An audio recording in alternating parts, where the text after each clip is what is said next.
on Rwanda Television with me, Sarah Shanhori. As always, we'll begin with the headlines. The Rwanda National Police has emphasized the need for strong cooperation among member states of the Eastern Africa Police Chiefs Cooperation Organization. The Volkswagen Group has announced that it has begun discussions with the Rwandan government aimed at expanding its investments in the country. And on the international scene, the body of Pope Francis is lying in state at St. Peter's Basilica as thousands gather to pay tribute.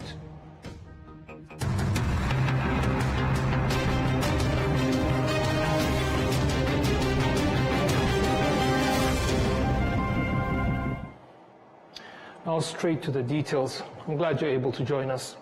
The Rwanda National Police has emphasized the need for strong cooperation among member states of the Eastern Africa Police Chiefs Cooperation Organization, usually referred to as EAPCO, to effectively combat terrorism and transnational crimes. Adam Squizera with the details. Terrorism, transnational crimes, and emerging crimes, particularly those involving technology, have been identified as major concerns for the East African region. Authorities emphasize the need for strong cooperation and continuous training among the security institutions to effectively combat these threats and keep pace with the rapid global advancement in technology. The Chief Executive Officer of the EAPCO, Africa Apollo, emphasized that collaboration with other institutions is very crucial. We will orient the implementation of resolutions from the previous annual general meeting, specifically in the Chiefs of Police Council. So we will look at the evolving trend of crimes, committing crimes, modus operandi of criminals, and then recommend better ways of dealing with the criminality, both in our countries, but also as a region together. Also, the chairperson of the Permanent Coordinating Committee, Kano Aimable Mutagatifu of Burundi, handed over to Jean-Marie Twagirayezu of Rwanda. Jean-Marie Twagirayezu emphasized that information sharing between security agencies remains a key pillar in the fight against terrorism and transnational crimes. Our key priorities will include the following. First, strengthening coordination mechanisms. In this endeavor, we work towards streamlining communication and coordination processes among member states and the EAPCO Secretariat, specifically to enhance our collective response to terrorism and organized crimes. Second priority will be enhancing operational planning. In this effort, we will focus on developing robust and coordinated operational plans to address priority crimes with a strong emphasis on disrupting terrorism networks and transnational criminal organization. The Inspector General of Rwanda National Police, CG Felix Namuhoranye, urged for strong cooperation among member states of the East African Police Chiefs Cooperation Organization, EAPCO, to effectively combat terrorism and transnational crimes. I urge all of us to open up real-time communication channels and remove any barriers, small or big, that would disrupt collaboration and information sharing. Let's prioritize putting into action all the goods and good plans we have laid down to making our region a safer place. The Eastern Africa Police Chiefs Cooperation Organization organs meeting held a theme of strengthening regional law enforcement cooperation to encounter terrorism, transnational, organized and emerging crimes. The meeting also considers strengthening multinational responses to human trafficking and legal migration initiatives in supporting regional operations and the EAPCO Women's Police Network. Adam Squizera, RTV News. Thank you, Adams. Now, the Volkswagen Group has revealed that it has begun discussions with the government of Rwanda aimed at expanding its investments in the country, moving from the assembly of small cars here in the country to also assembling larger vehicles such as trucks and buses.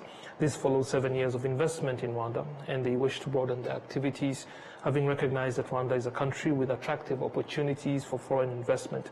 William Evans Mutabazi with more on that.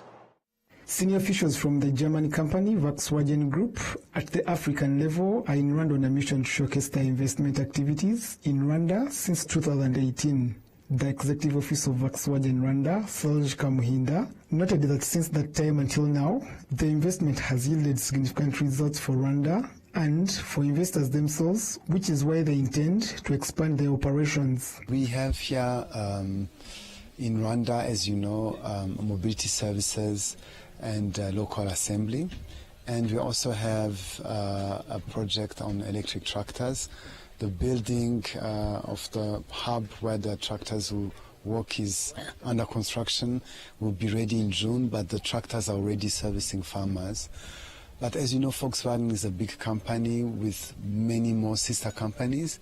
For example, we are joined today by our sister company, Scania, which is also interested to join the market and see how we can leverage on the methane gas which will be commercialized in the near future in Rwanda, and how we can use buses and trucks that are using methane gas. So the highlight, I think, is that the story of the automotive industry is a shared story amongst African countries. As you know, it's an industry that works on scale. So we need collaboration so that the industry can really flourish. No single country in Africa can make an automotive industry work. So we have brought together all African countries where we want to be active or where we are already active together to bring them to Rwanda to talk about what type of collaboration is needed so that the industry can really flourish. We think that there's a big potential for Africa when we compare the numbers with India, which has a similar number of population, but India produces now 5 times more cars than Africa, yet the population is similar. And the size is much smaller in terms of the landmass. So we are hopeful for the future. If the CFTA continues to be implemented, that Africa will have an industry, an automotive industry, and that all countries will have their role to play. Scania, which is affiliated with Volkswagen Group, also plans to bring the operations to Rwanda for either selling or assembling trucks and buses. Rwanda for us, for Scania, is a very exciting opportunity. We're not represented yet, but one of my visits here today is to explore that specific subject matter with the relative ministers and try and understand how we can collaborate with Rwanda and potentially look to have a strategy to step in as Scania, or at least identify an opportunity through a piece of time. It is not yet known whether Scania will also operate its own specific factory in Rwanda, but its management explained that they wish to operate in Rwanda in any capacity, as explained by Vincent Connolly, the managing director of Scania in East Africa. For Rwanda, I think it will depend specifically on the operation. So we definitely feel gas has an ability here. You have gas coming out the lake. You could control your own power supply. But of course we have combustion powertrains, and of course we could full electrification. And I think depending on the type of operation and the customer demand, Scania can offer any of them. Volkswagen has been present in Rwanda for 7 years and it has an assembly plant for small cars in Rwanda, which are sold to individuals and various businesses. In 2023, this company signed an agreement with the Rwandan government to promote the agriculture sector, utilizing agricultural machinery, in particular tractors, which are manufactured by Volkswagen and assembled in Rwanda. William Evans, RTV News. Thank you, William. Now, the Rwanda Interfaith Council has informed members of the Parliament from the Committee on National Unity, Human Rights and Genocide Prevention that it has intensified efforts to combat elements that threaten national unity, including the spread of misleading doctrines. This meeting was part of the committee's ongoing efforts to gather sufficient information for assessing the implementation of the National Unity and Reconciliation Policy, which was approved in 2020. The Interfaith Council outlined its contributions to initiatives that promote national unity. The first vice president of the council, who is also the head of the Free Methodist Church in Rwanda, Samuel Kainamura, shared various activities they are undertaking to support national unity. However, members of parliament pointed out that there are still obstacles hindering unity and reconciliation, which religious institutions must address. In response, representatives from religious groups committed themselves to working on resolving the issues. The Ministry of National Unity and Civic Engagement recently reported that government efforts have led to an increase in the National Unity and Reconciliation Index from 82.3% to 94.7% over the past 10 years.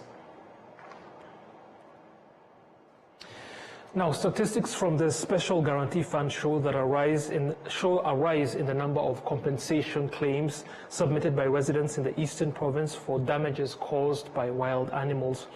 In the 2024-2025 fiscal year so far, the fund has received 3,698 claims and has paid out over 300 million Rwandan francs. This marks an increase compared to the previous year, that is the previous fiscal year of 2023-2024, when 3,114 claims were filed and over 350 million Rwandan francs were paid. That's in the entire fiscal year. Residents of the Eastern Province have often raised concerns in the media about the losses they suffer due to wild animals, both from within and outside national parks. While some people are injured or even killed, many more lose property and livestock. In Nyagatare, for example, residents frequently report confrontations with destructive animals, including the town center itself. The issue is further highlighted by delays in compensating victims of animals like hippos. Last year alone, in the Murindi sector of Kayonza district, unidentified wild animals killed over 100 cows. The Director General of the Special Guarantee Fund has emphasized the urgent need for concrete measures to tackle the issue. Meanwhile, the governor of the Eastern Province has pointed out the growing population of wild animals, especially hippos. While relevant institutions continue to work for long-term solutions, he has urged residents to avoid carrying out their activities in areas heavily frequented by such animals. According to the fund's data, 3,114 claims were processed and paid during the 2023-2024 fiscal year, as we noted earlier, amounting to over 350 million Rwandan francs. But in just the first 3 quarters of this fiscal year, that is 3,688 claims have already been processed, with payouts exceeding 300 million Rwandan francs, a figure likely to increase by the end of the year if no decisive action is taken. The districts most affected are Kirehe, Bugesera, and Kayonza.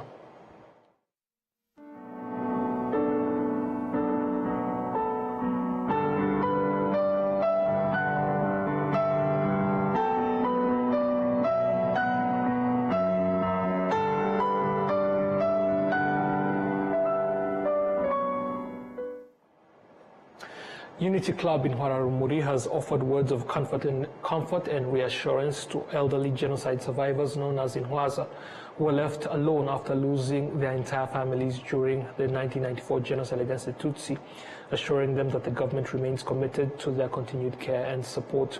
The message was delivered in Huye district during a memorial held in honor of family members of the Inhwaza residing in the Huye Minganzima home who were killed during the genocide.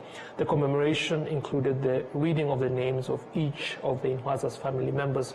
Each survivor stood, some with difficulty, and carried a symbolic light and a flower, acts of remembrance and honor for their loved ones.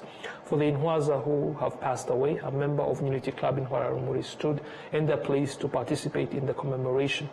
However, some of the Inhwaza were unable to provide information about their lost family members due to the deep trauma they suffered during the genocide against the Tutsi. One of them, a 74-year-old from Nyaruguru, her name being Anastasia Kabagwira, who now lives in the Huye home, shared a moving testimony of the painful journey she had to endure in order to survive. Despite the devastating losses, those being children, spouses, and relatives.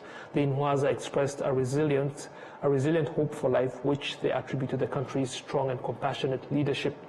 During the event, members of Unity Club in Rwanda were joined by various government officials. Speaking on behalf of the organization, Ambassador Christine Hurikinha pledged that Unity Club and the Rwandan government would continue to care for and stand by the Inhwaza. The Huye Mingazima residence is home to 107 Inhwaza, including 99 elderly women and 8 men. Every year, members of Unity Club in Rwanda visit and support Inhwaza living in Huye, Rusizi, Bugesera, and Nyanza. Unity Club in Rwanda is committed to promoting unity and resilience among Rwandans and is composed of current and former government leaders along with their spouses. Now, the defense spokesperson, Brigadier General Ronald Rwivanga, has addressed students at Green Hills Academy in Kigali as part of the school's commemoration of the 31st anniversary of the 1994 genocide against the Tutsi. His lecture, which was titled Modern Denial of Propagandists Abroad, exploring how the youth can contribute to being agents of truth and influence global perceptions of the genocide against the Tutsi, focused on the critical role played by young people in defending historical truth and challenging genocide denial.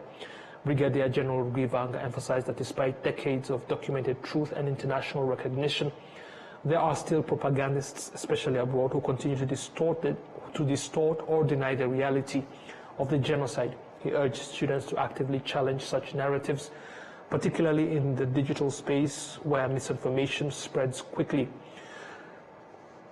By using social media and other online platforms, young people can become powerful advocates for truth and remembrance, ensuring that the world does not forget or misrepresent what occurred here in Rwanda in 1994. And that was a major point of his address. Now, Jackie Uwimana, the high school vice principal, highlighted the importance of each individual's role in building a better future and preventing similar atrocities from occurring elsewhere in the world. Moving on Wednesday, the ministry, that is the staff of the Ministry of Education and its affiliated institutions, held a commemoration to honor their former colleagues who were killed during the 1994 genocide against the Tutsi. The ceremony served not only as a tribute, but also as a moment of reflection on the role the education system played in fostering the genocide ideology in the past and how it is now being transformed into a tool for unity and inclusiveness. The commemoration included the laying of wreaths at a memorial plaque bearing the names of 77 former staff members of the former Ministry of Primary and Secondary Education, the Ministry of Higher Education, Research and Culture, and affiliated institutions such as the school printing press known as Imprisco. The event took place at the current Ministry of Education headquarters, where a flame of remembrance and hope was also lit. The commemoration activities continued at the Kigali Genocide Memorial, that's at Gisozi. Speaking on behalf of the families of those killed, Emmanuel Karemera reflected on the deep flaws in Rwanda's education system before the genocide and expressed gratitude for the inclusive and reformed system being built under the current leadership. The president of Ibuka, Dr. Philbert Kagwenzire, shared that the organization is preparing educational materials for schools to teach how the genocide was planned, executed, and ultimately stopped. The Minister of Education, Joseph Sengimana, criticized the discriminatory education system that historically divided Rwandans, urging current educators to give priority to national unity above all else. Rwanda's education sector was one of the key channels used to divide citizens as early as the colonial period. It was also instrumental in spreading the ideology that culminated in the 1994 genocide against the Tutsi. For example, in 1973, Tutsi students were expelled en masse from all secondary schools and from the National University of Rwanda. Discrimination persisted afterward, denying them equal access to education. This commemoration reaffirms Rwanda's commitment to ensuring that education remains a force for unity, healing, and equitable opportunity for all Rwandans. The organization Ibuka in Kayonza district has called upon anyone with information about the locations of bodies of victims of the 1994 genocide against the Tutsi to come forward so that the bodies can be laid to rest with dignity. This appeal was made during a memorial held in honor of women and children who were killed during the genocide that was perpetrated against the Tutsi here in Rwanda. A survivor from Mukarange sector in Kayonza shared her harrowing experience during the genocide, recounting how she was attacked while at the Mukarange parish and its surrounding areas. She was later rescued and treated by the then Rwandan Patriotic Army, which helped her recover and rebuild her life. The commemoration of women and children killed in the genocide offers powerful lessons to the youth about preserving national unity and firmly rejecting genocidal ideologies. During the event, the Executive Secretary of Ibuka in Kayonza reiterated the importance of locating and respectfully burying the bodies of victims still unaccounted for. The mayor of Kayonza district emphasized that remembering women and children killed during the genocide helps current and future generations understand the consequences of hate and serves as a reminder to protect peace and human dignity. The commemoration also condemned individuals who played leading roles in the atrocities in Kayonza, such as Celestine Senware, who was the mayor of what used to be Kayonza Commune, Jean Hambara of Rukara Commune, and Kabarondo Commune leaders Octavien Njenzi, as well as Tito Barahira. It has been noted that these activities of remembrance continue to highlight the enduring need for truth, justice, and dignity for the victims of the 1994 genocide against the Tutsi. Now, on Wednesday, at the Ntarama Genocide Memorial, that's in Bugesera district of the Eastern Province, employees of Rwanda Mountain Tea, along with the staff from 10 partner institutions, came together to commemorate the 31st anniversary of the 1994 genocide against the Tutsi. During the event, they pledged to always uphold unity and embody resilience. After touring different sections of the memorial and receiving explanations about the history of the genocide in Ntarama, the participants expressed how their experience had given them a renewed sense of responsibility to promote unity and work hard for the progress of the country. Ala Kabeja, the CEO of Rwanda Mountain Tea, emphasized the importance for all professionals to remain mindful of the country's history, especially the genocide, which devastated the nation through the loss of life and destruction of communities. As part of their commitment to supporting genocide survivors, Rwanda Mountain Tea donated cows to 5 survivor families from Ntarama sector. The beneficiaries expressed how these cows will contribute significantly to their development and well-being. The commemoration was attended by staff from the following organizations: Rwanda Mountain Tea, Prime Insurance Limited, Prime Life Insurance Limited, ALMC, 1000 Hills, Petrocom, Integrated Infrastructure Company Limited, SP, SP Aviation, M&M and RJD Company Limited, as well as the Egide Gatera and Marie Rose Umulisa Foundation. Their collective act of remembrance and support underlined a shared commitment to building a future rooted in unity, compassion, and the lessons of history.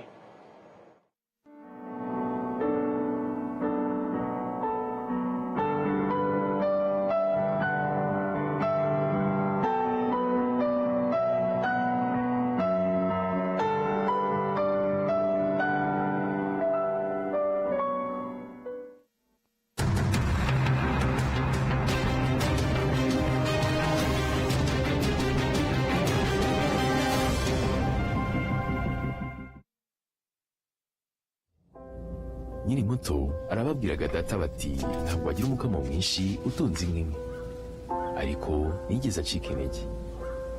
Mama akinjira mu bucuruzi hari abamubwiraga bati ntabwo watera imbere udakorera mu iduka rigezweho, ariko ntibyamusubije inyuma, yakoranaga umwete. Njya muri kaminuza hari abanshidikanyagaho bavuga ko nashobora kaminuza naturuka mu muryango wifashije, ariko byarangiye nanditse amateka mashya. Igihe cyo gutera ishema umuryango wanjye kigeze, bamwe bakomeje kumbwira bati ntabwo watera umuryango wawe ibyishimo n'ishema, ariko narabishoboye. Hari abakekaga ko nasigira umurage ukomeye abankomokaho, ariko ubu mfite uruganda rutunganya amata. Banki ya Kigali yabaye umufatanyabikorwa wanjye mu rugendo rwose, inzozi zanjye zibimaho. Bigereho.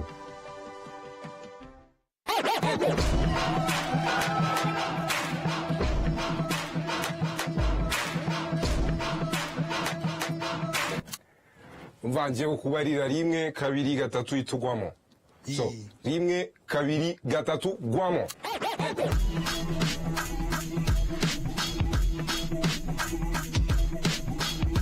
Warren girl.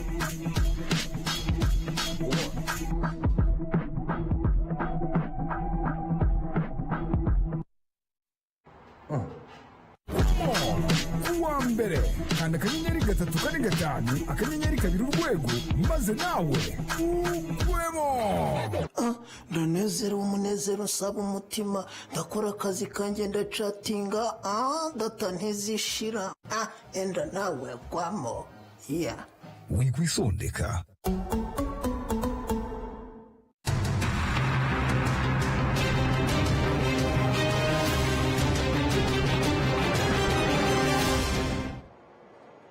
Welcome back after that short break, and now let us take a look at news from elsewhere around the world.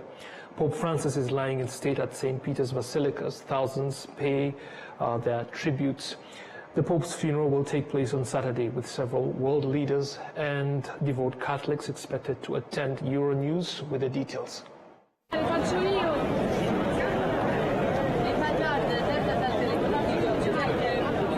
On Wednesday, the body of Pope Francis was transferred to St. Peter's Basilica. Procession carrying his coffin entered the Vatican Basilica through the main entrance, the same route Pope Francis had taken to greet the crowd one last time on Easter Sunday. He will lie in state inside the Basilica for a total of 3 days. Here, mourners can pay their respects ahead of the funeral on Saturday. And even in death, with his decision to simplify funeral rites, Pope Francis broke with tradition. Meanwhile, as preparations for the funeral get underway, thousands of faithful will flock inside the Basilica to see the body of Pope Francis.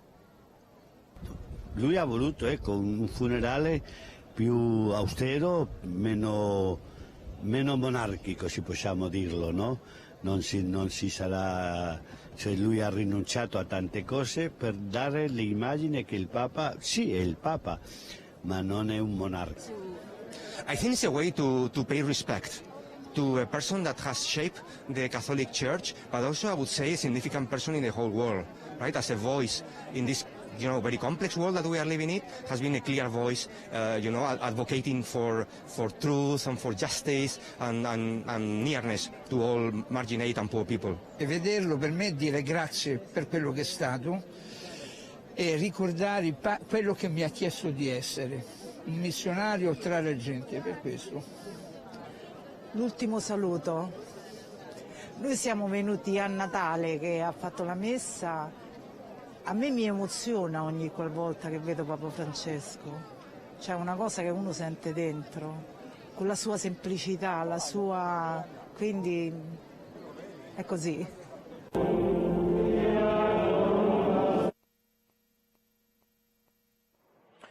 In a Ukrainian town, a bus has been targeted by a Russian drone. Russia also launched an overnight attack on 4 of the country's major cities. Euronews continues.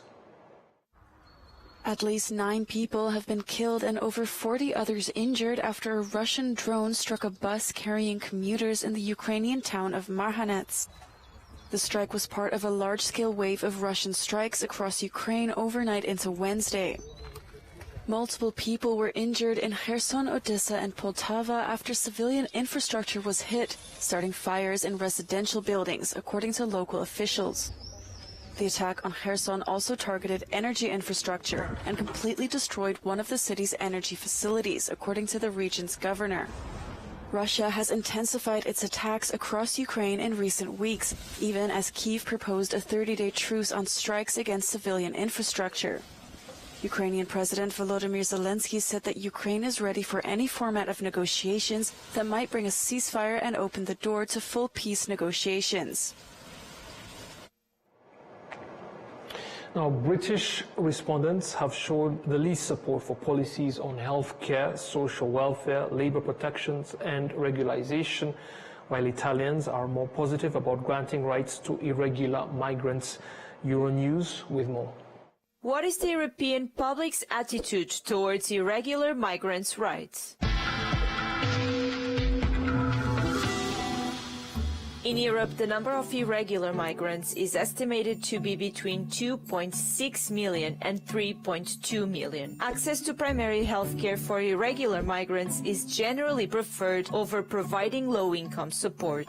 That's according to a study of 20,000 people across Austria, Italy, Poland, Sweden, and the UK. Respondents in the UK were found to have more negative views than those in Austria, Italy, Poland, and Sweden across a number of policy dimensions. For example, respondents in the UK were the least supportive of granting irregular migrants access to primary health care, even when paired with reporting duties. Similarly, British and Swedish respondents do not favor back pay for irregular migrants, even when paired with subsequent removal procedures. By contrast, Italian respondents stand out for their positive overall attitude towards granting rights to irregular migrants. They are also significantly more likely to favor regularization and to support unconditional access to primary health care. Progressive and politically left-leaning respondents were generally more likely to express positive attitudes towards granting irregular migrants legal rights and regularization opportunities.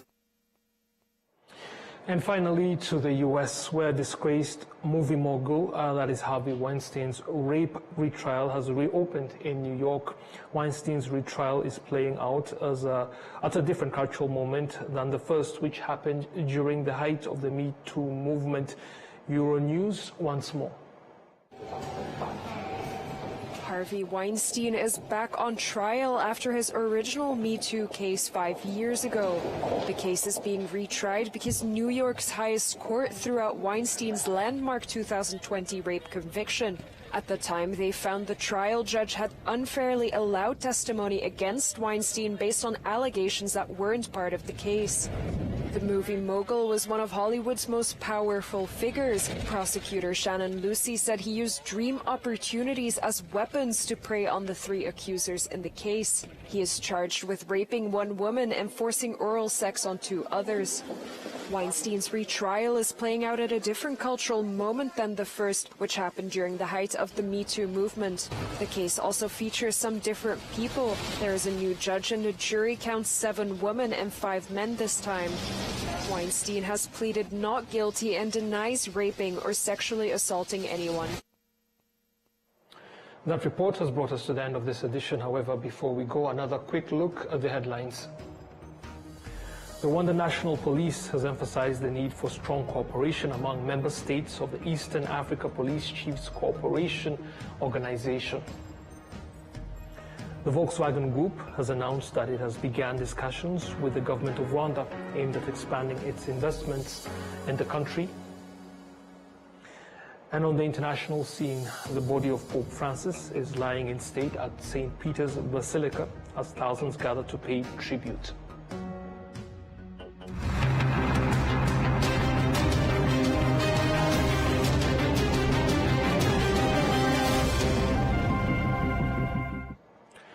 So that's the end of this edition of the news in English here on Rwanda Television. But the programs continue, and during the next edition you'll be with Martina Avera. Be sure to join her then. Goodbye.